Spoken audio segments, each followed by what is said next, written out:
Hello, this is Claus Jensen presenting my most recent game played on ICCF. And again, it's a Sicilian Najdorf game. And again, I played 6h3, and again, I won the game. Let me show you what happened in this game. The game started e4, d6, d4, c5, and now we can transpose into the Sicilian Najdorf, Sicilian at least, and with a6. My opponent plays the Najdorf, and I play my h3 move. And if you have watched some of my other videos, you will know that this is my pet system against the Najdorf. My score with this system is just about 75% on ICCF, I think. My opponent played e6 here, chevening in a setup g4, bishop e7, g5, knight f g7, and bishop e3. And here, black cannot take the pawn on g5 because the knight takes, f takes, queen h5 check, and white wins back the piece and is slightly better. So instead, my opponent played b5, and here allowing black to chase the knight on c3 with tempo gives black a better game. For example, if I play h4 here, then he can kick my knight here, back to e2, bishop b7, bishop g2, and with knight c5 he has some pressure on the e4 pawn, and black is having an okay game. So instead I played a3 to prevent this b4 move. Bishop b7, queen d2. And here I was expecting knight c6, and then something like h4, rook c8, castles b4, where black is able to create some play on the queen side.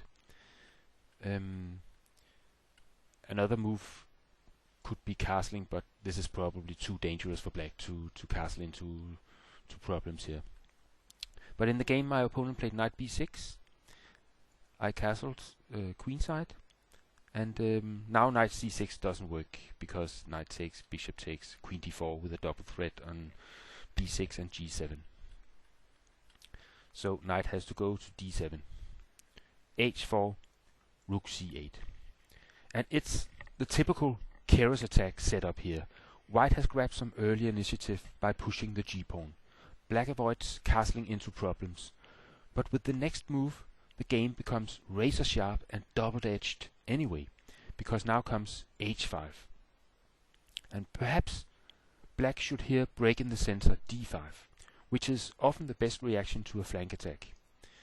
But in the game, my opponent played knight e5 instead. The idea is to put a knight on c4, where it would also attack both the queen and the bishop. So I have to go back with my queen.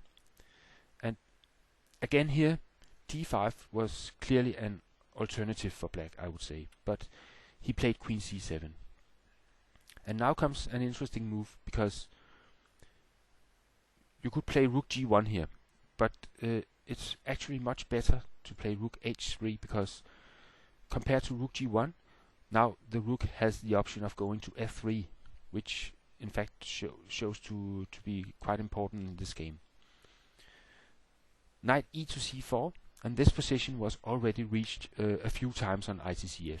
And in all games, white's next move was the sharp g6. And here we can see that knight takes e3 doesn't work, because black now has a very unsafe king, and white is better here. Also possible was bishop f6, probably the best option for black. G takes f7, and if king takes, bishop takes c4, knight takes c4, rook f3 is unclear. And if it takes with the queen, then h6, g6, rook f3 is looking perhaps a little better for white. But in the game, he played knight takes b2, and this is apparently a good move since the knight on c3 is now hanging. But with my next move, we reach this crazy position after h6 here.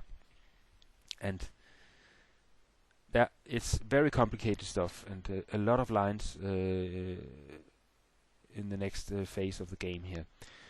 Here, queen takes c3, queen takes, rook takes, h takes g7 is obviously better for white. Rook g8, g takes h7. This is hopeless for black. And h takes g6, then h takes g7 again, rook g8, rook h8. King goes to d7 to protect the rook on g8, but then comes the nice knight takes b5, and after bishop takes b5, the rook on g8 is in big trouble because the king has to go back to the 8th rank, and then the rook on g8 is no longer defended. So after h6, f takes g6 is forced.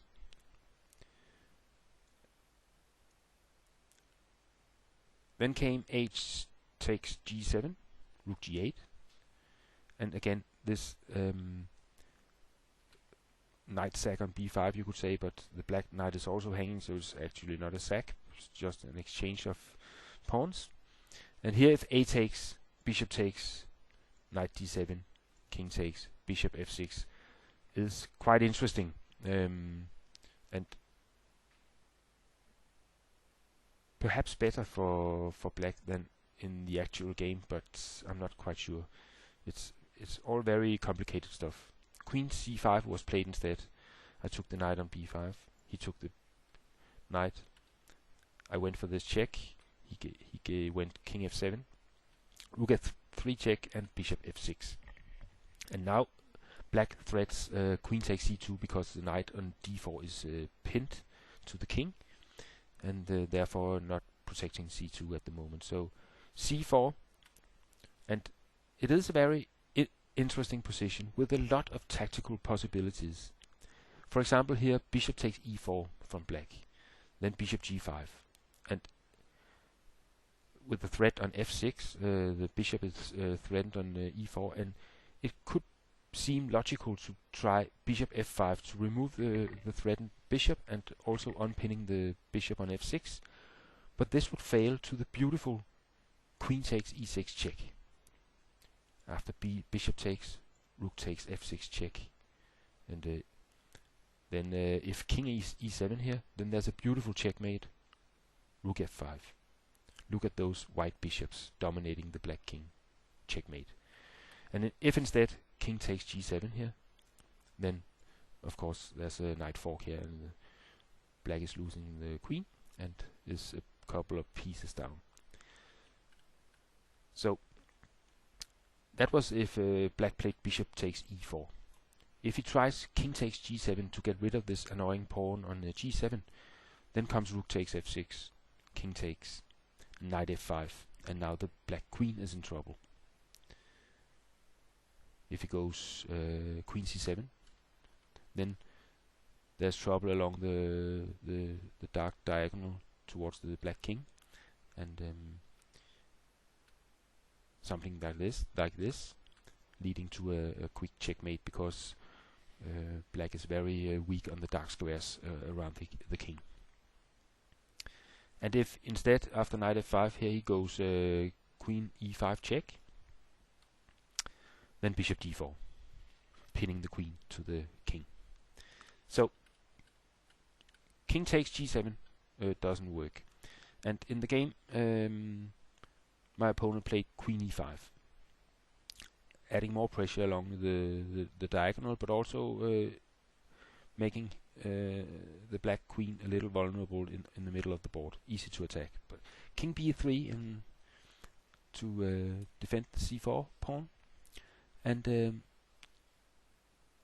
it's still really complicated, and I think if black could remove the annoying pawn on g7, then he would probably be okay. But in this position, king takes g7 would fail to bishop f4. Now this queen problem, it's too easy to attack. If queen h5, then queen e3, and both the central black pawns are threatened. And if it tries e5, then there's knight e6 check, bishop takes, knight takes, something like this, and the white rooks are dominating the board. And if instead goes queen c5, back to c5. Then there's of course this knight fork on e6. So the black queen is not very well positioned on e5 in fact. He could also try to take the rook here. Then rook takes f6. And if king takes, then knight f3, and there are threads along the long black diagonal. And if he takes with the queen, then queen a5 in fact, queen d8, and knight takes e6 with a discovered attack on the knight on b6, and again better for white. So black cannot get rid of the annoying pawn on g7 at this point, so he went rook c5 instead. And having watched the lines on the previous move, it should not come as a big surprise that my next move now was rook takes f6 check. If king takes, then simply the calm a4, and there are still problems for black on the diagonal, and white is having the clearly better game. So he took with the queen. I played knight c2 with the discovered attack on the rook. He played bishop takes e4, and now comes some simplifications here. Bishop takes, king takes, queen f5, king goes to b3, and queen takes c5. And now black has managed to simplify the position. And again, if he manages to take the g7 pawn, he should be at least equal. But unfortunately for him, white has some assets in the endgame. He has bishop versus knight, which is very important with pawns on both sides of the board, because the bishop has much better range than the knight. And white also has the a pawn, which is ready to advance with tempo. So here I had nothing against going into an endgame without queens on the board. So queen b4 here, and if king takes, then rook takes here, queen takes, a takes, and then white is clearly winning. Connected past pawns, threatening both the knight and the pawn, and this is winning. So instead he went knight c8. I exchanged the queens, played rook d7 check, and now again the g7 pawn cannot be taken, of course, because the rook is defending it. King has to go f6 instead. Bishop a6, and again now the knight is threatened, so he cannot go rook takes g7 because the knight would be hanging, obviously.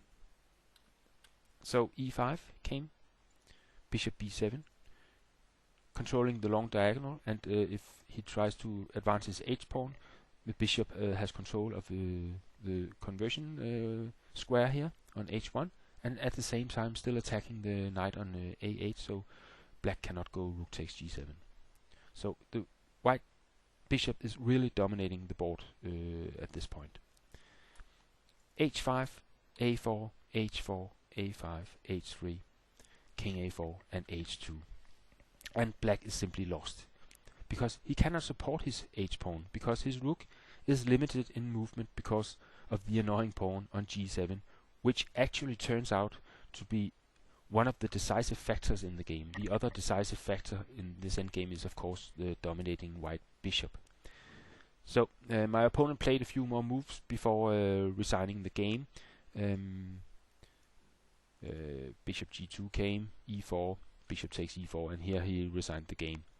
And I hope you enjoyed this video, and I hope to see you on my chess website at klausjensen.com. Bye bye for now.